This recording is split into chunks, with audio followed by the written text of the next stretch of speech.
AITA for following through with my word and reporting my disabled brother to adult services as abandoned after my parents tried to leave him with me. My brother Terry is non-verbal and, according to his specialist, has the intellectual, mental capacity of a very young child. Terry can still be very difficult to look after. He will experience meltdowns if something makes him uncomfortable, such as a food texture he does not like, or will throw fits if he cannot have his way. Terry has broken holes in the walls during his meltdowns, fits. And I am honestly afraid of him whenever he becomes destructive that way because he is larger, stronger than me. I had been parentified by the time I was about 13 because my parents expected me to handle Terry's needs whenever they were busy or needed a break, which was often. I have been upfront with my parents that I still hold resentment towards them because of this, and that Terry should know they've been my responsibility to the extent they made him. My parents insist their parenting was perfect and are unwilling to alter their viewpoint. I have told them that I am not going to be Terry's caregiver and to not leave him with me. Unfortunately, my parents know where I live. Recently, my parents have begun ringing my doorbell, telling me to watch Terry, and then leaving before I can say anything back. Then I'd have to cancel my plans and wait on the porch with Terry until they came back. When they came back, I told them all 4 times to stop doing this, but was ignored every time. I was forced to call out of work for the most recent drop-off incident. I lost my temper with my mother when she came to pick Terry up and told her that if she or my father try to leave Terry with me even one more time, I will call Adult Protective Services and report Terry as abandoned. A few days later, my mother again dropped Terry off in my porch and took off. So I followed through with my word and called to report Terry as an abandoned disabled adult. I waited with him on the porch until a social worker came. My parents exploded on me, calling me a horrible daughter and sister. They said they were barely able to get Terry back and accused me of only caring about myself and wanting Terry to be neglected in a public group home. I snapped at them that Terry would probably be better off in a public group home because they're the ones neglecting him for their own convenience. And that I'm not going to keep putting my life on pause for their own personal comfort anymore. Now people, mostly friends of my parents, who I barely even knew or remembered before, are bombarding me with messages calling me selfish. A few have approached me in public to tell me that I don't give a hit about my brother and I'm ungrateful for all the sacrifices that my parents made for me and Terry. I've already changed my phone number. But it's getting so bad that I am considering applying for a job transfer and moving. AITA, and are their words toward me deserved? AITA for keeping my brother's life insurance. I, 40M, lost my brother, 42M, J, in a car accident a few months ago. Growing up, he was the golden child. He got a full ride to a prestigious college while I had to pay my own way and eventually drop out. He went on to grad school, Booty got married and settled down with my wife, 42F, Brittany, early on. We have had financial struggles which caused us to not be able to start a family. We live paycheck to paycheck in a 1-bedroom apartment. Jay always made good money, but wasn't lucky in love. He was very picky and Willie had some longer 1 to 2 year relationships. He was looking for perfection before getting married. He finally married his wife, 40F, Mary, in 2019. She also made good money, like Jay. She also had 2 children from a previous relationship, now 18 and 19. One is in college and the other will be starting next year. She and Jay also had twin girls about a year ago. Mary and Jay both worked, and Dave and nanny they share with a neighbor for their girls.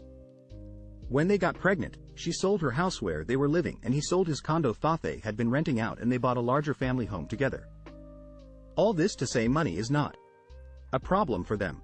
Like I said, Jay passed away recently in a car accident and Mary found out that I was the beneficiary of his 401k and life insurance policy through his employer.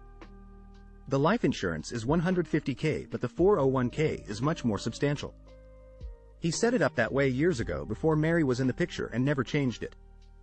Mary begged me to give her a portion of the money but I said no. She inherited his part of their house and their joint savings account which is about $50k.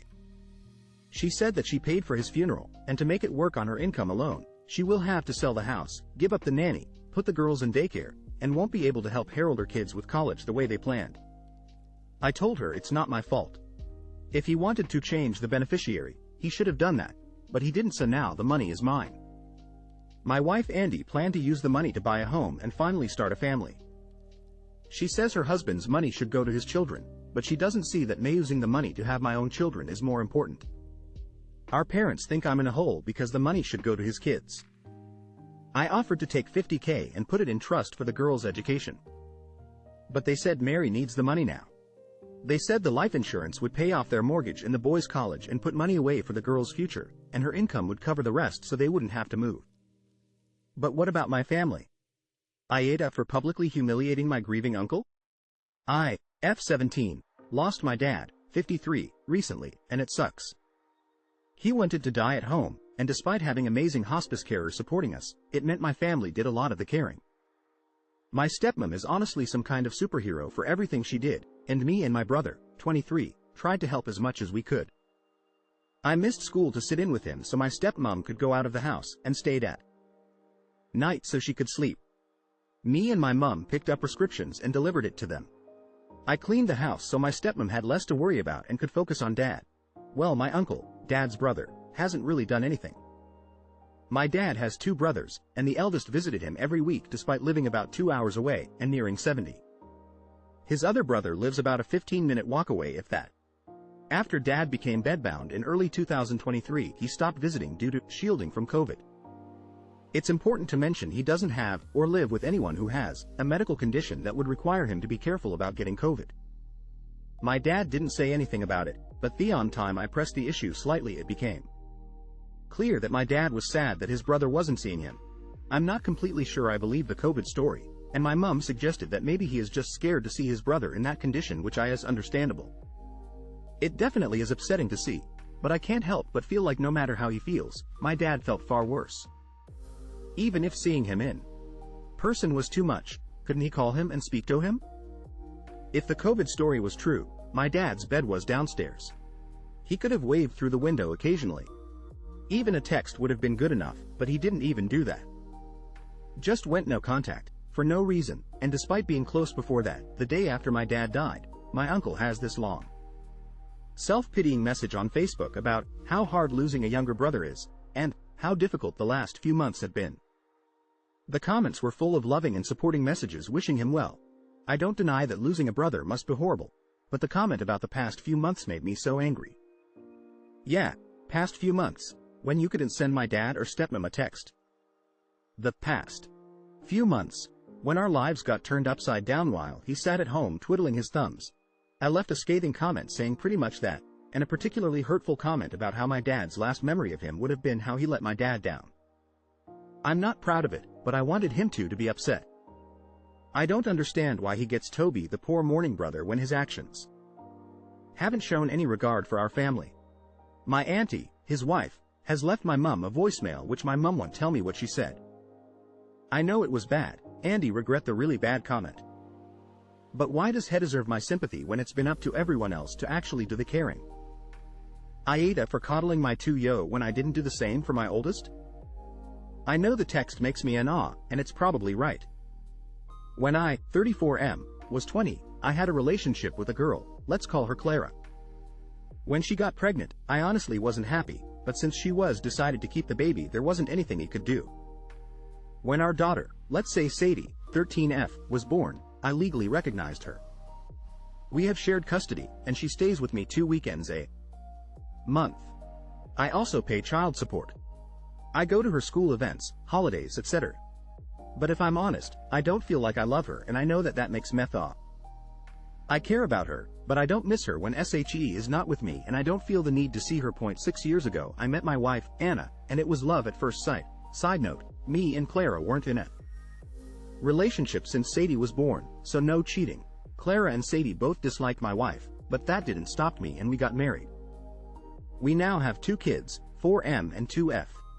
With my younger kids it was completely different for me. I loved since the first moment I knew they existed, and that love grows every day since they were born. Sadie comes to our house 2 weekends a month, but she hates my wife and my toddlers. I don't allow her to speak badly to them. I told her she has the right to not have a relationship with them, but she has to respect them. My wife has no problem with Sadie and never complained about her. My kids mostly ignore her, but they act like this with everyone who won't play with them, since at this age they don't have other interests. My half-sister, who is a friend of Clara, came to visit us and stayed with us for a few days. My HS doesn't like my wife because she wanted me to marry Clara. We were NC for a few years, but my wife, who wants everyone to have a good relationship, convinced me to let her back into our lives. Before leaving, she got in a fight with me, saying that I coddle my 2-yo way too much and how horrible. I'm for not doing that for Sadie too. It is true that my 2-yo is a total daddy's girl, and if I'm home she always follows me around and wants to be near me. She often asks for cuddles and hugs, and I'm happy to give them to her. Same with my son, but my sister wasn't disturbed by me cuddling my son, just my daughter. She was always obsessed by daddy's girl figure, since she was never that with my dad. Long story. She said I'm in awe, because since Sadie wasn't a daddy's girl, my 2-yo shouldn't be either. I told her that while I'm not a good father for Sadie, even if I'm and always was present in her life, it doesn't mean that I shouldn't love my youngest daughter. Am I the SS hole for coddling my 2-yo, even if I didn't do the same for my oldest?